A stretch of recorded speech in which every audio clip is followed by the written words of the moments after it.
Hey guys, 1 year ago we started fig cuttings and these are the results. Stick around to find out exactly what we did. Dean Family Acres.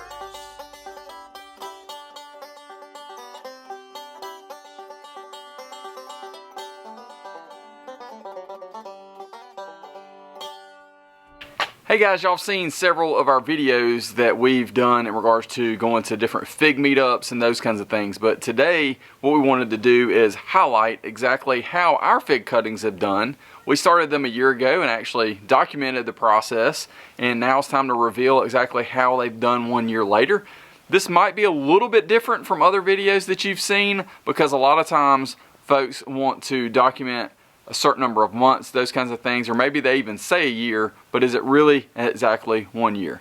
So here we are 1 year later, showing you exactly the results of how our fig cuttings have done and the varieties that we chose.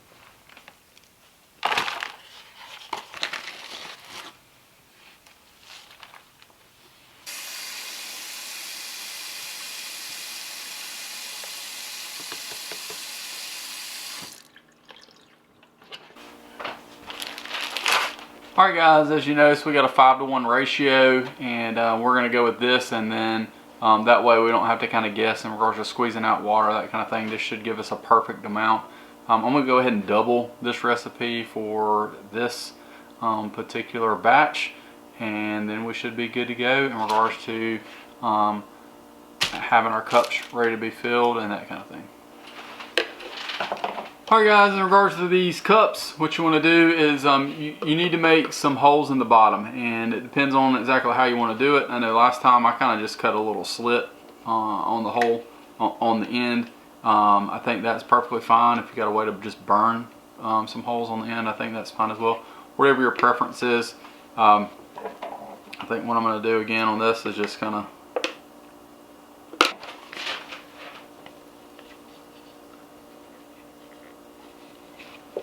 so I'm going to do that on either side. That seemed to work well last time. And that will allow drainage if there happens to get too much water. There shouldn't, because we're doing this 5-to-1 ratio. When you're filling up your soil, you also want to kind of fill it up pretty much right up to the lid, and don't pack it down. You just want it to be light and fluffy, kind of just tap it some. Hopefully I'll be able to show you that here in just a little bit. Alright guys, so got our cup filled, and basically what I've done is just kind of tapped it. You can see 1/4 of an inch, 1/8 of an inch from the top. And a couple things you want to do. You can see I did the wax earlier there, and you want to cut this where it's just below there. Okay, you can see you just want it to be nice and green. And then you want to kind of think through, all right, how many buds are you going to have inside of here? So if you do to there, let's just kind of think through this. Remember where your label is. If it's now going to be underneath the soil line, you need to redo that, and or make sure that you've got it on here. I would encourage both. I've gotten those both relabeled. Now, since I just cut off the bottoms of that, we're totally fine. Everybody does a little bit differently in regards to how they do the rooting hormone. I find it hilarious that everyone says don't stick your cuttings into the rooting hormone. You will make this where it's no good anymore, and then every one of them uses it and says it's the end of the jar. What I've found is kind of just find a vitamin bottle or something like that, and you can kind of dump some in here. And always label it, and that way you know what it is if you don't use all of it. Since I just cut these, I think we're alright in regards to not necessarily making them soak. I'm just going to kind of put these in this hormone for a little bit. Again, remember which end. I'm just going to let those sit in there for a few minutes and let that soak up, and I'm going to go ahead and actually go ahead and finish up doing the rest of these two. One thing I almost forgot. If you cut it and you don't have, kind of a terminal end like this, if If you've got that, you're fine. If you've got this and this is your top, you definitely want to put wax or paraffin on this. So I almost forgot. I'm gonna actually go now and put some wax on the end. Another aspect you want to think about here, whoop, there we go, is how far this distance is. If it's a really long far, this is probably going to die back. So I'm actually going to cut this off here. Alright. This one here is pretty close. So I think I'm going to leave it, especially the way I've got it labeled there. Now I can stick both of these, or actually all four of these. I'll link down below exactly what I am using here for you guys to be able to reference. You can either let these cuttings soak in water for a little bit and then put them in the hormone. I would definitely let them rest some, but then you want to actually use something that's a similar diameter. So these smaller ones, it's a regular ballpoint pen, works great, and you want to kind of just think through, okay, what size is this, how deep do I want it to go, and that's how deep you want to push.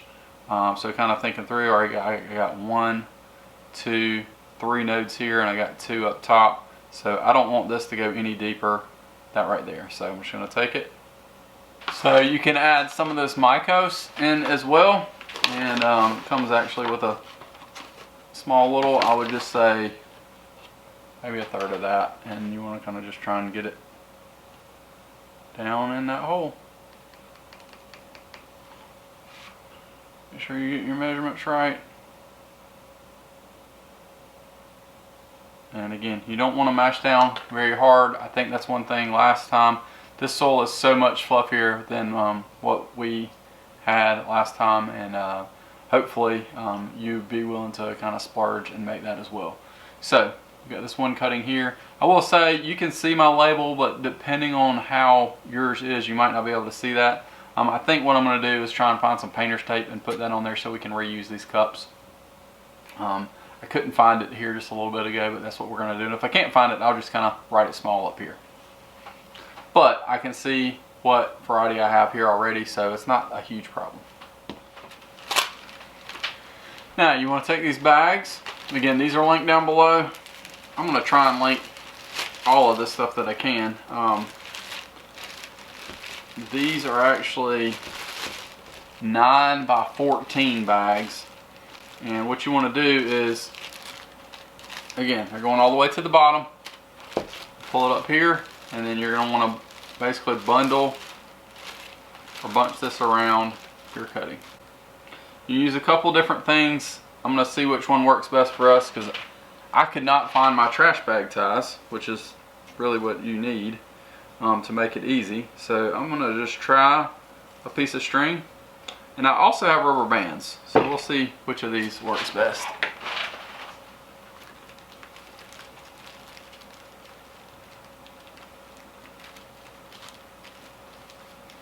And I'm not going to tie a knot. I just looped it around twice and then just pulled it that way. It essentially, you know, it holds air, which probably has a little more air in it than it needs, but it'll be all right. And there's one down. We'll keep rolling.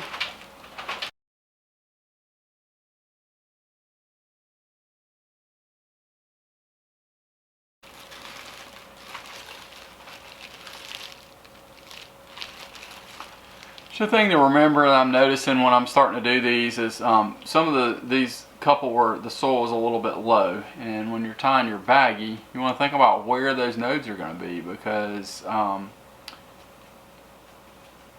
if it's below this bag line, you might actually have a bud come out. So kind of just think about that through that strategically. I think I'm all right so far, but some of these, you know, it could be a little bit close. So kind of just think about that on your height and your spacing and why you're doing it this way. I know that I was watching that previous video, and it's like, hey, you need to, you know, fill it up here and do this. That didn't really explain why, and I think that's why. So just kind of thinking about that from my perspective. Again, twist ties are the answer. I might see if I can find some of those for the others that I do. Got those 4, and what we'll do now is just try and make us an assembly line, get some of these others rolling, and then we will actually get them set up on a heat mat. Remember, they don't need a lot of sun, but we'll talk about that here in just a minute. They actually don't need any sun initially.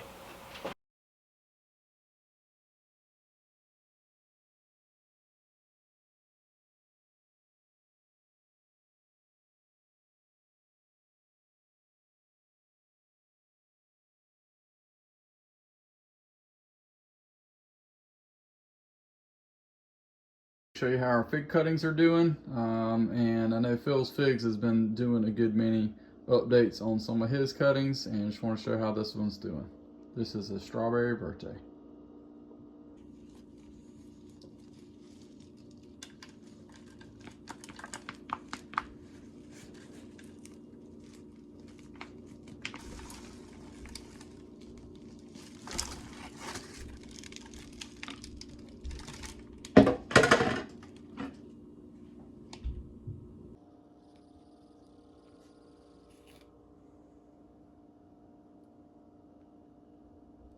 Just watering the figs, and pretty much all of them have made it except for about 3. Here's a good example. You see a little bit of roots. So do you give it a little more time or not? I think this one's done. We've got at least one other of that variety. All right, guys, so we're gonna get some of our fig cuttings potted up. This one is a strawberry birthday, and this one is a Sakura black. So we got all those other cuttings that we actually rooted already. It's time to up pot them. They're really outgrowing the 32-ounce cups. Very thankful I used those because it definitely bought us some more time. So I'll set you up on a time lapse, let you see me get busy in regards to getting these in.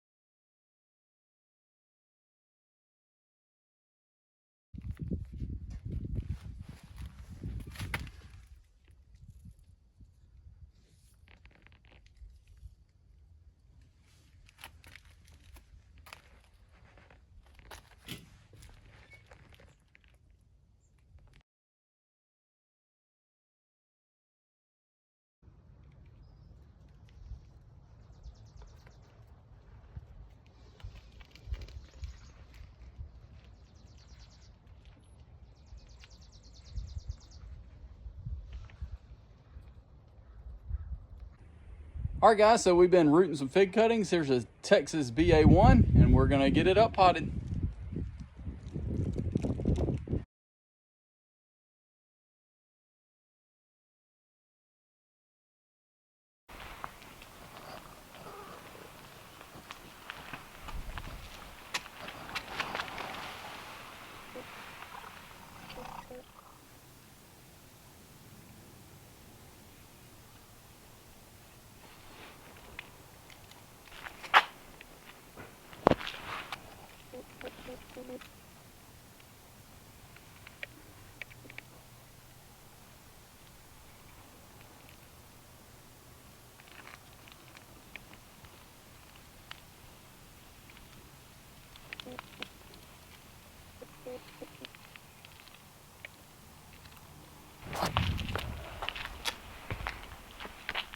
Guys, thanks so much for watching as we are able to kind of celebrate exactly how well our figs have done in this first year of growth and the results in regards to how they will continue to grow. Next steps for us is for us to up pot these one more time from the 1 gallon pots into 3 to 5 gallon pots. You could also potentially put these in ground depending on what your zone is and how everything in regards to your weather. So you just want to think about that. So that's our next steps for these, and then eventually we would like to continue growing these out so that we can trade cuttings, sell cuttings, those kinds of things for folks. Here's some great ideas in regards to being successful with fig cuttings. Number 1, time your cuttings. How much time do you want to spend babying your cuttings? The one advantage of some of that is that when you take fig cuttings in the wintertime, you can ship them, store them, etc. while they're dormant, and then start them at any other time. But a lot of times people are looking for something to do in the wintertime. So this is also something that you can actually do in the winter in regards to gardening or having orchards, those kinds of things. When the weather's kind of nasty, you can get those started. The disadvantage is, and one thing that we've learned in this, is that you have to baby them a little bit more. Another thing in regards to the timing is that you could actually wait and start those cuttings later. Then once they get going, you could actually put them outside depending on your zone. So certainly think about that. Number one being timing. Number two, and honestly, you probably should think about this first, but we're going to go with it as number two, and that is variety. There are thousands of different varieties of figs, and you certainly should think through which ones you might be interested in doing. I would strongly encourage you to do your research and making sure that you have a wide variety. It's very easy to get fig math, as they say, just like chicken math, and end up with way more figs than you know what to do with and be a little bit overwhelmed. You also could end up picking one, plant it, and then never have very good production because you picked the wrong variety. So do your research and make sure that you choose the right variety. Number three, the style of propagating that you want to do. You can do an air layer, which is super simple. You could also do a, what? Okay, I'll be in there in a second. You could also start them in multiple different ways. Some people start them in water, some people start them laying down in sand, some people do the fig pop method. There's always different types of ways to do your cuttings. So you want to try what works best for you, and I would encourage you to stick with that method. You can always experiment, but especially if you're going to try and purchase some cuttings for a unique variety, I want to encourage you to go with the type of starting method that works best for you. Number four, I would strongly encourage you to have fun. That is the most important thing on any kind of gardening or farming that you might be doing, is you want to enjoy yourself. This does not need to be a chore, so I would encourage you, make some good friends through this experience, have fun, be willing to trade, don't just be greedy with it, and again, just make great relationships. If anything that we've learned in the last 7 years of doing YouTube is building those relationships and connecting with like-minded folks. It's not always easy to do, but once you do kind of make those connections with people, strongly encourage you to, again, build those relationships and have fun with it. So hopefully those 4 things in regards to fig cuttings have been beneficial to you. And again, thank you so much for watching. Don't forget to like, share, and subscribe. When you do subscribe, don't forget to ring that bell like. That's right, Mike Tyson did in the 1980s. Thanks guys, y'all have a wonderful and blessed one, and we'll see you next Sunday.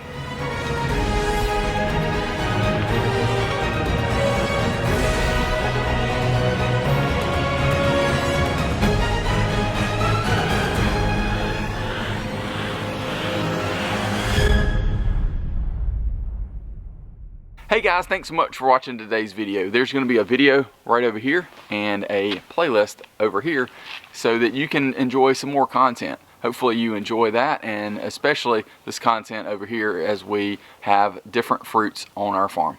Again, thanks so much for watching. Looking forward to next week.